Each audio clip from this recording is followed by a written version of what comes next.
aku lakukan. Prabowo, tolong, jangan lakukan ini. Dengar baik-baik. Yerusalem, Israel.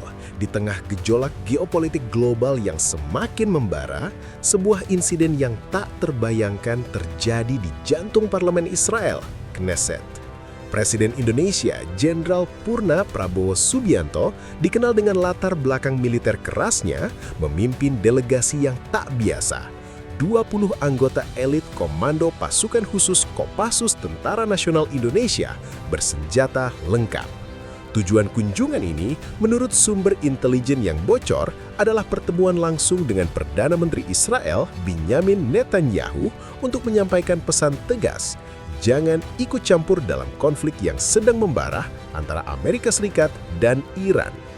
Namun, apa yang dimaksudkan sebagai diplomasi berubah menjadi medan perang mini, di mana Kopassus berhadapan dengan 25 pengawal pribadi Netanyahu, unit elit Shin Bet yang terlatih untuk melindungi pemimpin negara itu dengan segala cara.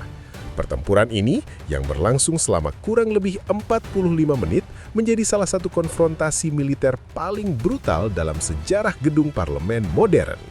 Fokus kami di sini adalah pada detail pertempuran itu sendiri, senjata yang digunakan, taktik pertarungan fisik, dan klimaks di mana Prabowo sendiri turun tangan, menembak kepala salah satu komandan pasukan pengawal Netanyahu. Latar pertempuran ini dimulai ketika rombongan Prabowo tiba di Knesset pada pukul 10 pagi waktu setempat. Prabowo berpakaian seragam militer lengkap dengan lencana Kopassus di dada, memimpin pasukannya melalui pintu utama. Setiap anggota Kopassus membawa perlengkapan standar operasi khusus, senapan serbu Heckler & Koch HK416 dengan magazin 30 peluru kaliber 5,56 mm NATO, dilengkapi supresor untuk mengurangi suara tembakan, pistol Glock 17 dengan amunisi 9 mm, pisau tempur Fairburn Sikes yang legendaris, granat flashbang dan asap, serta rompi anti peluru Kevlar yang diperkuat dengan pelat keramik. Mereka bukan delegasi diplomatik biasa.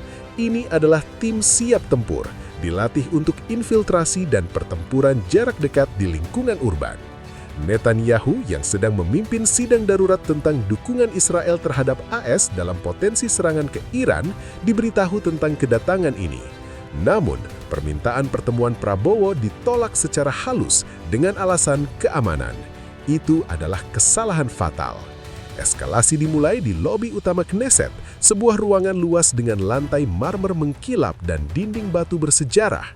Pengawal Netanyahu terdiri dari 25 agen Shin Bet, unit yang dikenal sebagai The Protectors, segera membentuk barikade manusiawi di depan pintu ruang sidang. Mereka bersenjata senapan serbu IMI Tafor X95 kaliber 5,56 mm NATO, pistol Jericho 941 9 mm, dan senjata pendek seperti pisau kabar. Beberapa membawa senjata non-letal seperti Taser X26P, tapi mayoritas siap untuk pertempuran mematikan. Komandan mereka, seorang veteran bernama Avi Cohen, mantan operator Sayeret Matkal dengan tinggi 1,85 meter dan otot yang terlatih dari tahun-tahun operasi kontrateror, memerintahkan pasukannya untuk menahan Prabowo dan Kopassus di luar. Ini bukan tempat untuk tentara asing bersenjata, katanya dengan suara tegas, tangan kanannya sudah menyentuh holster pistolnya. Prabowo dengan mata tajamnya yang mencerminkan pengalaman perang di Timur-Timur dan Aceh melangkah maju. Saya datang untuk bicara dengan Netanyahu. Pesan dari Indonesia, jauhi perang AS-Iran atau konsekuensinya akan dirasakan di sini. Kata-katanya tajam seperti pisau yang siap menusuk. Cohen menolak, memerintahkan pengawalnya untuk maju. Saat itulah pertempuran meletus. Seorang Kopassus, Sersan Mayor Budi Santoso yang berada di barisan depan melihat seorang pengawal Shin Bet mengangkat senapannya. Tanpa ragu, Budi melempar granat flashbang ke arah mereka. Ledakan cahaya putih menyilaukan dan suara dentuman memekakan telinga memenuhi lobi, membuat 10 pengawal Shin Bet terhuyung mundur, mata mereka buta sementara. Fase pertama pertempuran, tembak-menembak jarak dekat. Kopassus dengan formasi V-shape yang klasik segera berpecah ke sisi ruangan. Mereka menggunakan supresor pada HK416 mereka, sehingga tembakan mereka terdengar seperti hembusan angin tajam, bukan ledakan. Peluru pertama dilepaskan oleh Kopassus Letnan II Agus Rahman yang mentarget kaki seorang pengawal Shin Bet untuk melumpuhkannya tanpa membunuh langsung. Peluru 5,56 mm menembus betis kanan musuh, membuatnya jatuh berlutut sambil berteriak. Balasan datang cepat. Seorang pengawal bernama Yael Levi, perempuan tangguh dengan pengalaman di Gaza, melepaskan burst 3 peluru dari Tafor X-95-nya ke arah Agus. 2 peluru mengenai rompi Kevlar Agus, memantul tapi meninggalkan memar dalam, sementara yang ketiga menggores lengan kiri Agus. Darah mulai mengalir, tapi Agus tak mundur. Ia balas dengan tembakan tepat ke bahu Yael, membuat senapannya jatuh. Di sisi lain, Kopassus Kopral 1 Rina Wijaya, satu-satunya perempuan di tim Prabowo, menghadapi 2 pengawal sekaligus. Ia menggunakan teknik silat tradisional Indonesia yang dikombinasikan dengan latihan CQC. Saat seorang pengawal, Eli Ben David, mencoba menembaknya dari jarak 5 meter, Rina berguling ke samping, menghindari peluru yang menghantam dinding marmer di belakangnya. Kemudian, ia melompat maju, menendang pistol Jericho dari tangan Eli dengan kaki kanannya yang dilatih keras. Pertarungan fisik mulai.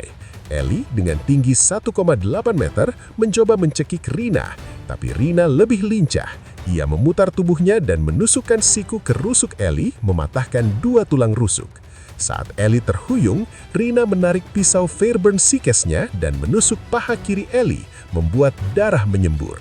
Pengawal kedua, Moshe Katz, mencoba intervensi dengan taser, tapi Rina sudah siap. Ia melempar pisau ke bahu Moshe, melumpuhkannya sebelum taser menyala. Pertempuran memanas di koridor menuju ruang sidang.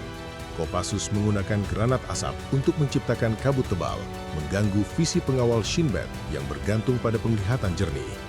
Di tengah kabut, Sersan Kepala Tito Haryanto bertarung tangan kosong dengan komandan kedua Shin Bet, seorang pria bernama Ronen Shapiro. Tito, ahli bela diri Kopassus, memulai dengan pukulan hook ke rahang Ronen, mematahkan gigi depannya.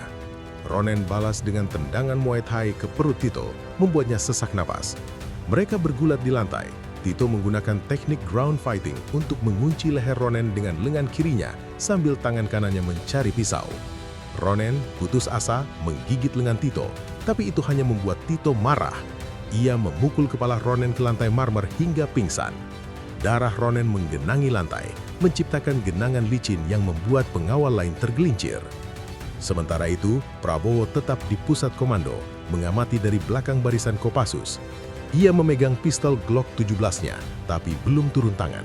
Tujuannya jelas, mencapai Netanyahu tanpa membunuh terlalu banyak, tapi pengawal Shin Bet tak memberi pilihan.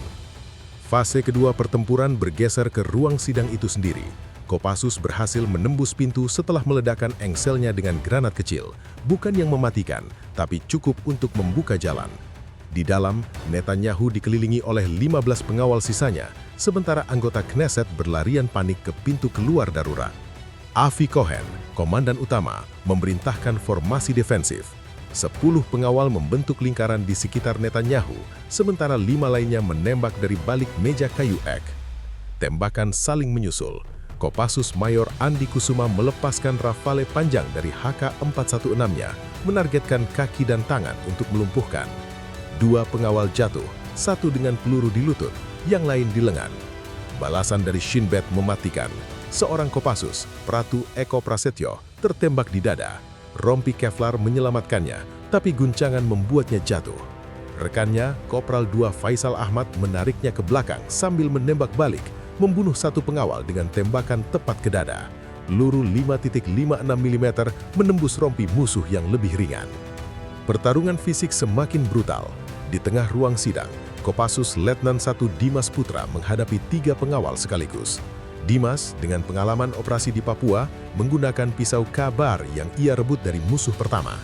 Ia menusuk perut pengawal pertama, membuatnya roboh sambil memegang luka yang mengucur darah. Pengawal kedua mencoba menembak, tapi Dimas menendang senapannya ke atas, membuat peluru menghantam langit-langit. Kemudian, ia memukul wajah pengawal itu dengan gagang pisau, mematahkan hidungnya. Pengawal ketiga, seorang wanita bernama Tamar Gold, melompat dari belakang dengan tendangan karate. Dimas terhuyung, tapi balas dengan pukulan ke tenggorokan, membuat Tamar tercekik dan jatuh. Prabowo mulai aktif. Melihat Kopassus mulai kelelahan, meski superior dalam pelatihan, jumlah pengawal Shin Bet lebih banyak. Ia maju ke depan. "Cukup!" teriaknya, suaranya menggelegar seperti perintah di medan perang. Tapi Avi Cohen melihat peluang, memerintahkan pasukannya untuk fokus kepada Prabowo. 2 pengawal menembak ke arahnya. Prabowo berguling ke belakang meja, peluru menghantam kayu di depannya. Dari posisi itu, ia melepaskan tembakan pertama dari Glock-nya. Peluru 9 mm mengenai bahu salah satu penyerang, membuatnya jatuh. Klimaks pertempuran terjadi ketika Avi Cohen sendiri maju ke depan. Cohen dengan Tavor X95 di tangan, berhadapan langsung dengan Prabowo di tengah ruang sidang. "Kau tak punya hak di sini," bentak Cohen. Prabowo balas dengan mata dingin. "Netanyahu harus dengar pesan saya, jauhi Iran atau ini baru permulaan." Cohen melepaskan burst peluru, tapi Prabowo sudah bergerak. Meski usianya, pengalaman militernya membuatnya lincah. Ia menghindari tembakan, mendekat dan memukul tangan Cohen dengan tangan kosong, membuat senapannya jatuh. Pertarungan fisik mulai. Cohen lebih muda mencoba pukulan ke wajah Prabowo. Prabowo memblokir, balas dengan tendangan ke perut yang membuat Cohen terhuyung. Kemudian, ia menarik pisau, menusuk ke arah dada Prabowo. Prabowo menyamping, luka gores di lengan, tapi ia rebut pisau itu dan lempar ke samping. Saat Cohen mencoba bangkit, Prabowo menarik Glock-nya lagi. Dengan tangan mantap, ia bidik tepat ke kepala Cohen. "Ini untuk campur tangan kalian," katanya tajam. Tembakan meletus, peluru 9 mm menembus tengkorak Cohen dari jarak 2 meter, membuat kepalanya terbelah, darah dan otak berceceran di karpet ruang sidang. Cohen jatuh mati seketika, tubuhnya kejang sesaat sebelum diam. Kematian komandan itu mematahkan semangat pengawal sisanya. Mereka mulai mundur, tapi Kopassus tak memberi ampun. Dalam 10 menit terakhir, 7 pengawal lagi jatuh, 4 ditembak, 3 dilumpuhkan secara fisik dengan pukulan dan tusukan. Akhirnya, ruang sidang sunyi. Netanyahu yang bersembunyi di balik podium muncul dengan tangan terangkat. Prabowo mendekat, pistol masih di tangan. "Pesan saya sederhana, Israel jangan ikut campur perang AS-Iran. Indonesia tak ingin konflik meluas." Netanyahu mengangguk, wajahnya pucat. Kopassus mengamankan area, mengikat pengawal yang selamat. Total korban, 15 pengawal Shin Bet tewas, 10 luka berat. Dari Kopassus, 3 luka ringan, tak ada yang tewas. Ini adalah kemenangan taktis bagi Prabowo, tapi dunia internasional gempar. Pertempuran ini membuktikan bahwa diplomasi bisa berdarah dan pesan tegas bisa disampaikan dengan peluru.